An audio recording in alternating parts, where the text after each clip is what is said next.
काफ़ी पैसे खर्च करके बनाते हैं और चाहते हैं कि घर आपका मजबूत बने, 100 सालों के लिए बने और आप ये सोच के चलते हैं कि 2 मंजिल 3 मंजिल और ऊपर बनाना है तो उस पे काफ़ी लोड आने वाला होता है।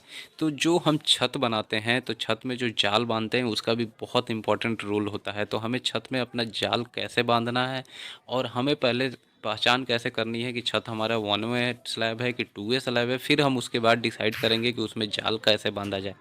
कई बार देखा जाता है कि साइट पे जो होते हैं मिस्त्री या ठेकेदार वो आपको बेवकूफ़ बनाते हैं, उनको ज़्यादा पता नहीं होता है, तो वो क्या करते हैं छत आपका बिल्कुल प्लेन बांध देते हैं यानी कि सिंगल जाल में वो कहीं पे भी क्रैंक बार नहीं देते हैं। अक्सर देखा जाता है कि उस तरीके का जो छत बांधा जाता है उसमें आगे चल के उसमें वाइब्रेशन होता है, उस छत में क्रैक आने का डर होता है, ज़्यादा आप उसके ऊपर फ्लोर नहीं बना सकते हैं, वो कहीं से उसमें क्या है कि छत झुक सकता है। तो इसलिए अभी के टाइम में जो छत बनाया जा रहा है सभी छत में क्रैंक बार दे के बनाया जा रहा है। तो फिर आपको छत में स्टील कैसे बांधना है, चलिए वीडियो को डिटेल में शुरू करते हैं और देखते हैं।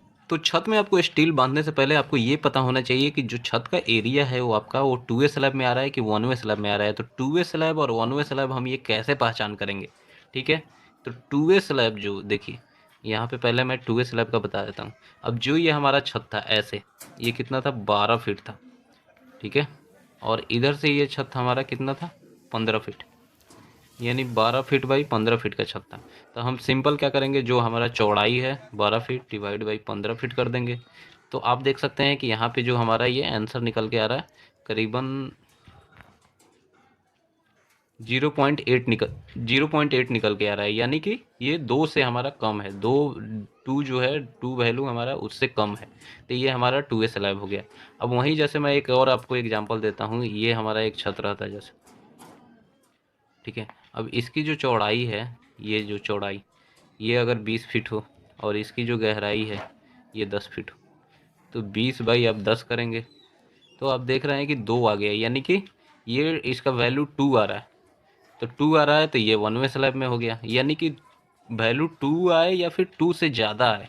ये 2 आया तो 1 वे हो गया, 2 से कम होना चाहिए तब वो 2 वे में आएगा। 2 से कम कुछ भी आपका आ जाए, 1.9 आ जाए, 1.8 आ जाए, 0.1 आ जाए, कुछ भी आ जाए, 1.5 आ जाए, तब ये जितना वैल्यू होगा सब 2 वे में होगा। अब ये बताया मैं कि 2 आ रहा है तो भी आपका 1 वे हो गया। अब जैसे एक और यहाँ पे स्लैब मैं ले लेता हूँ, ये देखिए यहाँ पे मैं स्लैब ले लिया, ये आपका मान लीजिए 20 हो गया और ऐसे ही इसकी गहराई हम 8 फीट रखें तो 20 बाई 8 करेंगे तो यहाँ पे आप देख सकते हैं कि 2 पॉइंट यहाँ 5 आ गया, यानी कि 2 से ज़्यादा आ गया, तो भी ये 1 वे में चला जाएगा। तो इस तरीके से सबसे पहले आपको क्या करना है, छत को पहले आपको देखना है कि 1 वे आ रहा है कि 2 वे आ रहा है। जब हमें ये पता चल जाएगा 1 वे आ रहा है कि 2 वे आ रहा है, हम फिर उस हिसाब से मैं आगे आपको बताता हूँ कि कैसे उसमें स्टील डालना है। तो जैसा मैं आपको बताया कि हमारा स्लैब कितना बड़ा था, ये 12 फीट इसकी चौड़ाई थी और गहराई 15 फीट थी, तो 12 बाई 15 की तो 0.8 आया, यानी कि हमारा ये 2 वे स्लैब बन गया।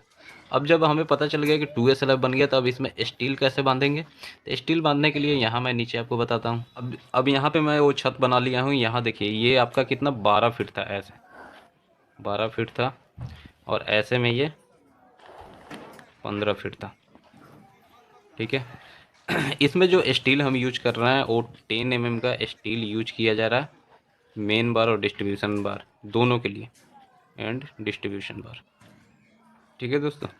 अब देखिए यहाँ साइड साइड में जो आप ये देख रहे हैं ये सब स्पेस हो गया, ये क्या है हमारा बीम है, ये बीम है 9 इंचज का, 9 इंच का बीम। ऐसे मैं आपको दिखा देता हूँ, ये सब ये बीम है 9 इंच का, तो आप समझ गए होंगे। यहाँ मैं लिख देता हूँ। अब सबसे पहले हम क्या करेंगे कि हमारा जो ये शॉर्टर दूरी है ये वाला, हम इधर से स्टील डालना स्टार्ट करेंगे। और स्टील कहाँ से, अब ये जो हमारा कॉर्नर बन रहा था यहाँ से हम पहला जो स्टील डालेंगे 6 इंच की दूरी पे। तो हम इधर से क्या करेंगे, अपना बीम के नीचे से स्टील इधर के नीचे से डालेंगे, यहाँ से ले जाएंगे और फिर यहाँ पे क्या करेंगे कि हम यहाँ से ये दो दूरी है अपना 12 फीट है, तो यहाँ पे हम क्या करेंगे L/4 करेंगे फार्मूला। अब एल हमारा क्या है, ये हमारा टोटल जो लेंथ है वो लेना है, यानी कि 12/4, तो 3 फीट आपका आ गया। तो हमें क्या करना है कि ये 3 फीट से यहाँ से इसको क्रैंक तोड़ना है और ये बीम के ऊपर ले जाना है। फिर वैसे ही क्या करेंगे हम इधर से, यहाँ से अब जो हमारा ये नीचे है, फिर हम क्या करेंगे यहाँ से फिर 6 इंच इधर से अब स्टील डालेंगे यहाँ से, ये नीचे से ले जाएंगे, नीचे से ले गए और फिर यहाँ अब इधर फिर हमारा जो L/4 का सेम वही फार्मूला था। अब इस साइड से इधर भी आपका ये यहाँ से आपको 3 फीट यहाँ से नापना है। तो ये आप ऐसे करेंगे